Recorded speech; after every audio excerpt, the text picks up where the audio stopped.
What's your like honest review about this place? I love this place.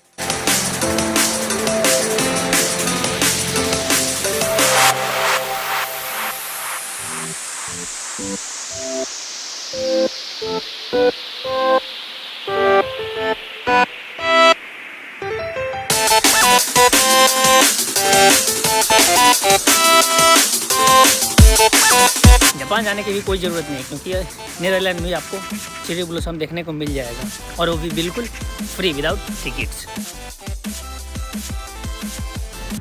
So hello दोस्तों, नमस्कार, मैं अंकित कुमार और welcome back to my new blog. और intro देखे तो आपको पता चल ही गया होगा कि आज मैं कहाँ जा रहा हूँ। हाँ, नीदरलैंड की most famous cherry blossom park Almere Buiten. और यहाँ पे है पूरे 850 ट्रीज जिसको जापानीज़ ने गिफ्ट किया था। और भी जानकारी इसके बारे में बताऊंगा, सो बने रहेगा वीडियो के अंत तक। मिलते हैं वीडियो में। आप बहुत सारे इंस्टाग्राम पे वीडियोज़ और रील्स में भी देखे होंगे कि ये खूबसूरत है, ये है, वो है। तो मैं आपको बताऊंगा ये बस इंस्टाग्राम की एक हाइप है या फिर रियलिटी कुछ और है। सो फाइनली दोस्तों, मैं भी यहाँ पे आ गया और इसके मैं लोकेशन की बात करूँ तो सिनेन स्ट्रीट अल्मेरा, जो अम्स्टर्डम से ये लगभग 20 से 25 मिनट की दूरी पे है। और यहाँ पे आने के लिए आप ट्रेन ले सकते हैं और जो ट्रेन की कीमत आएगी, आप अम्स्टर्डम सेंट्रल से आप अल्मेरा बुटेन आते हैं जिसकी कीमत 10 से 10 to 11 यूरोज़ होने वाली हैं। और जैसे यहाँ पे आएंगे तो अल्मेरा बुटेन से आप M2 M3 ये बसेस से लेकर यहाँ भी आ सकते हैं। लेकिन यहाँ से आने के लिए मैं प्रेफर करूँगा कि आप वॉक करके आओ, क्योंकि वॉक करके आने के बाद में आप नेचर्स का और भी ज़्यादा एंजॉय कर सकते हो। और यहाँ पे आने का बेस्ट टाइमिंग है, आप अर्ली मॉर्निंग आ जाओ, क्योंकि मैं भी अर्ली मॉर्निंग आया हूँ। और जब आप आफ्टरनून में आते हो तो बहुत ही ज़्यादा रश रहता है। सो आपको फ़ोटोज़ और वीडियोज़ निकालने के लिए भी काफ़ी मुश्किल हो सकती है। सो आप ये पहला टिप रहेगा आपका कि आप अर्ली मॉर्निंग आओ। और दूसरा सबसे इम्पॉर्टेंट टिप, ये ज़्यादा दिनों के लिए नहीं, बस 2 से 3 सप्ताह के लिए होता है, जो mid March to April first week तक ही रहता है। और ये बात मुझे आप कमेंट में बता देना कि आप कौन से वाले हो, मॉर्निंग वाले हो या इवनिंग वाले हो, क्योंकि मॉर्निंग और इवनिंग में बहुत बड़ा ही डिफरेंस होता है। क्योंकि मॉर्निंग का सनलाइट थोड़ा अलग और इवनिंग का सनलाइट थोड़ा अलग। तो ये दोनों में आप डिसाइड करके मुझे बता देना आप मॉर्निंग आ रहे हो या इवनिंग आ रहे हो। क्योंकि यहाँ के जो ट्रीज है ये कोई नॉर्मल ट्रीज नहीं है। इस जितने भी आप ट्रीज देख रहे हो ये टोटल अप्रॉक्स 850 हैं। और ये सारे ट्रीज जापान ने गिफ्ट किए थे नीदरलैंड को। और ये जितने भी ट्रीज हैं ये सबके नाम हैं। और ये नाम कोई डच नाम भी नहीं है और कोई दूसरा नाम नहीं है, ये सारे जापानीज़ वुमेंस के नाम पे है। ये जितने भी ट्रीज आप देखोगे ना, ये सबके नाम है और सारे जापानीज़ वुमेन के नाम है। और सब ट्रीज का नाम है जापानीज़ वुमेंस के नाम पे। So I really appreciate that Netherland that give the name of the Japanese womens because they give the trees to Netherlands. It's really appreciating. देखो मैं बताता हूँ, जो बहुत से विजिटर्स मिस कर देते हैं वो चीज़ आप बिल्कुल भी मिस मत करना। क्योंकि बहुत से विजिटर्स क्या करते हैं, वीकेंड्स में आ जाते हैं और भी बिना प्लान किए हुए। सेकेंड थिंग, वो आफ्टरनून में आते हैं, जो आपको नहीं करना है, क्योंकि आफ्टरनून में आओगे तो बहुत ही ज़्यादा क्राउडी रहेगा और आपको जो रियल फील है वो रियल फील आप इंजॉय नहीं कर पाओगे। और तीसरा चीज़, आप जब भी आओ हमेशा प्लान करके ही आना, क्योंकि बिना प्लानिंग के आओगे तो आपको कुछ भी समझ में नहीं आएगा कि हम क्या करें। और यहाँ पे आने के बाद में आप पिकनिक करने के लिए भी मत सोचना, क्योंकि ये जगह काफ़ी साफ़, सुंदर और स्वच्छ है, जहाँ पे रूल्स भी बहुत ही स्ट्रिक्ट हैं। तो ये चीज़ें आप अवॉइड करना। और देखो 3 सबसे कीमती और इम्पोर्टेंट प्रो टिप्स। देखो इसमें क्या है, लाइक जब आप अर्ली मॉर्निंग आओगे तो जितने सारे बर्ड्स होते हैं यहीं पे रहते हैं और फ़ोटोज़ लेने के लिए भी काफ़ी अच्छा समय होता है। हालांकि आप इवनिंग भी आ सकते हो, क्योंकि इवनिंग में भी फ़ोटोज़ काफ़ी अच्छे निकल के आते हैं, क्योंकि उस समय सनसेट के टाइम में ये जो जितने भी धूप होते हैं इस फूलों पे पड़ते ही गोल्डन सनलाइट पड़ते हैं, ये फूलों का कलर और जो ब्लूमिंग होता है वो दोनों के दोनों चेंज होने लगते हैं। सो काफ़ी अच्छा लगता है देखने में। और देखो तीसरा टिप्स, आप जब भी आना तो यहाँ पे खाने पीने के सामान ले करके आना, क्योंकि आसपास में कुछ दुकानें हैं जो लाइक प्राइसी है, बट आप यहाँ से परचेज करके आओगे सो वो काफ़ी आपको फ्रेंडली और अच्छा भी लगेगा। सो बी अवेयर ऑफ दैट।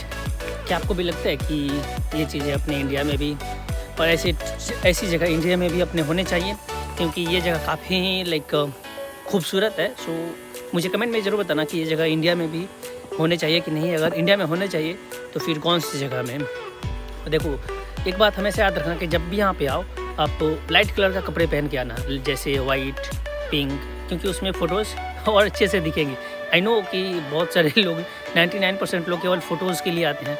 सो जब भी आप आना लाइट कलर के कपड़े पहन के आओ, जिससे फ़ोटोज़ काफ़ी अच्छे निकलते हैं यहाँ पे। ओवरऑल अगर आप नीदरलैंड में हो तो ये I guess the must visiting spring spot in the Netherland. So ये आप चीज़ें मिस मत करना, क्योंकि आप अगर यहाँ पे आओगे तो कभी रिग्रेट नहीं करोगे, ये तो बात है। मुझे पता है कि आपको मेरे बातों पे विश्वास नहीं होगा कि सच में ये जगह वर्थ इट है कि नहीं, लेकिन जहाँ के जो विजिटर्स हैं उनसे बात करके मैं एक बार आपको दिखाऊंगा कि ये सच में जगह वर्थ इट है कि नहीं।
What's your like honest review about this place? I love this place. I love the cherry blossom, and every year I come here and I enjoy the flowers and the peaceful here. And it's only for 2 weeks, and then it's gone. So we have enjoyed this, and yeah, it's beautiful.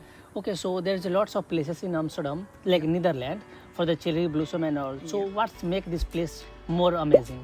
It's a long street, so Okay. and it's not that popular at the tourists. So it's peaceful. There's no many people here, and I live here nearby, so I can enjoy the year. Yeah, that's every good. time. So do you think this place is really underrated?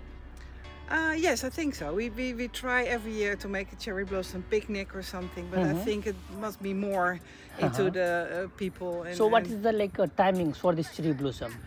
It depends because it's the weather, and Mm-hmm. I know sometimes it's near Easter, and sometimes it's every time it's a different week. So you never can say it's the right place. It's spring, always spring, and yeah, you have to see what the trees are doing. I mean, the trees are the boss. The trees decide now we blossom. So Okay, so like the rough time between like mid-March to April first week. yeah. The rough time.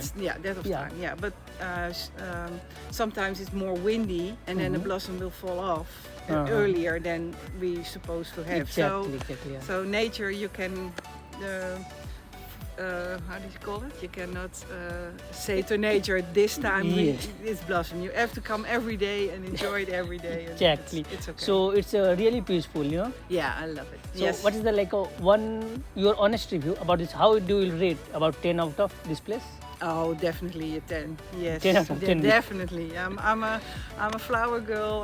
I'm from spring also. I'm a March girl. So this is my period. By the way, and, your jacket is also like a yeah, flower. also, yes. I love pink. So yeah.